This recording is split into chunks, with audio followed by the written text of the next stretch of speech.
that we had the surgery. He walked in the recovery room and I looked at his face. He was the action hero with a heart. She was the Sound of Music star who saved a drowning child on camera. Together, Urich and Heather Menzies were Hollywood's most underrated love story. But no one talks about how it ended. The cancer that ripped their world apart. The back-to-back tragedies, the death that happened exactly 15 years later. At the same time, down to the minute. These weren't just coincidences. What really happened to Robert and Heather is almost too cruel to believe.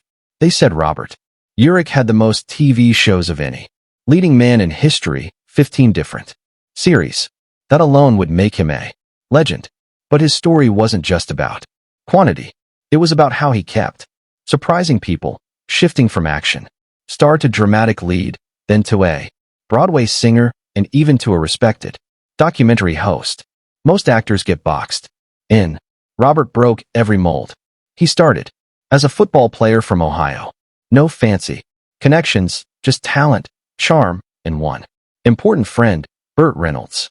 Burt believed in him early on and helped him land his first big shot. That shot came with SW8 in 1975. Robert played Officer Jim Street, a tough but likable cop. The show didn't last long. It was canceled in 1976 for being too violent. But it put his face in millions of homes. Suddenly, he wasn't just a guy with potential. He was a star in the making. Then came Vega. From 1978 to 1981, Robert played Dantana, a cool private detective in Las Vegas. It wasn't just a hit. It was a cultural moment. He drove a red 1957 Ford Thunderbird through the neon streets, solving crimes with a smirk and a suit. That car, by the way, replaced a yellow Corvette that burned. In the pilot, that red TIRD became iconic, just like Robert.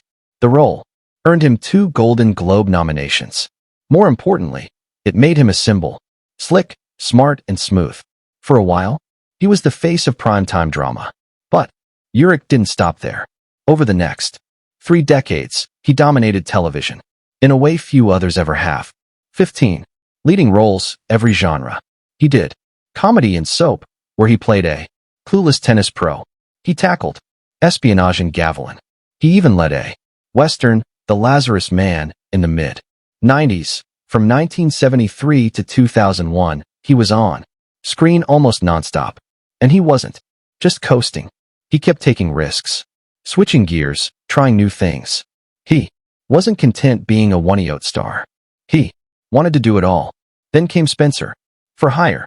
This wasn't just another detective show.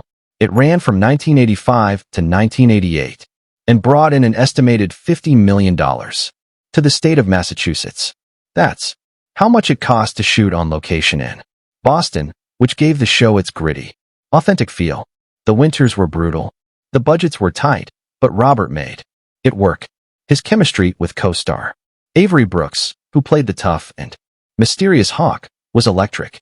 The show wasn't about car chases and gunfights.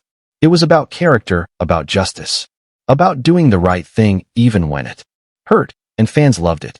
He later returned as Spencer in 4 made-for-TV movies, proving the character and Robert had staying power. But just when people thought they had him figured out, he did something no one expected. He became the face of National Geographic Explorer. From 1988 to 1995, he hosted the show as it bounced between TBS, CNBC, and MSNBC.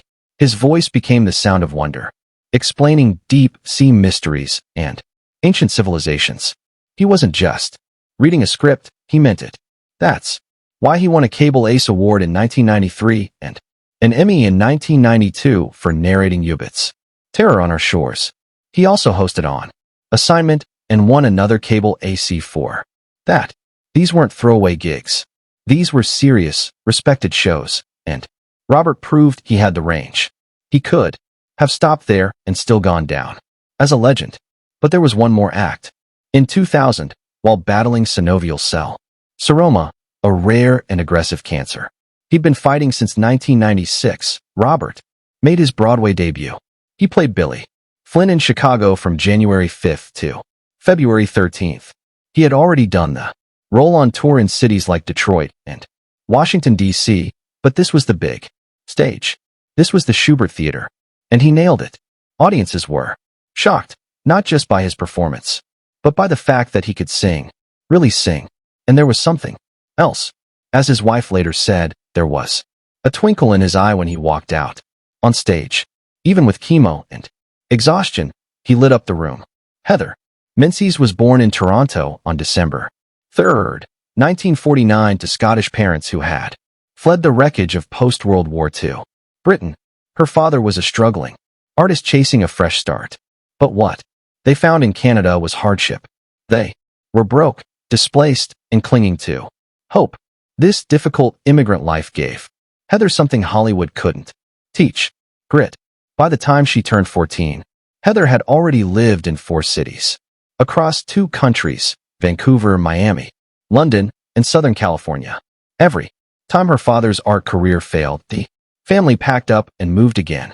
Heather had to learn new accents, new school systems, and how to make friends quickly. It was exhausting, but all that instability made her adaptable. She was already used to reinventing herself, something that would come in handy later. Then, at just 14 years old, without any acting experience, Heather walked into a casting call that would change her life. Hundreds of girls auditioned for The Sound of Music. Most had resumes, agents, and years of training. Heather had nothing but one forgotten TV episode on her record. But she had something else. She was real. Her natural charm stood out. And just like that, she was cast as Louisa Vaughn. Trap. The shoot wasn't just glamorous. Singing in the Alps. One terrifying moment nearly turned the film into tragedy. During the rowboat scene, the boat capsized. Heather's 5-year-old co-star, Kim Carth, who played Little Gretel, couldn't swim. She went under. Twice. The cameras were rolling. Julie Andrews fell the wrong way. Crew members froze, but Heather didn't. She swam straight to Kim, pulled her up, and saved her life. Kim swallowed so much water she got sick and later developed a lifelong fear of swimming. But the scene stayed in the movie, and what you see on screen is real. Heather rescuing her castmate. When The Sound of Music hit cinemas on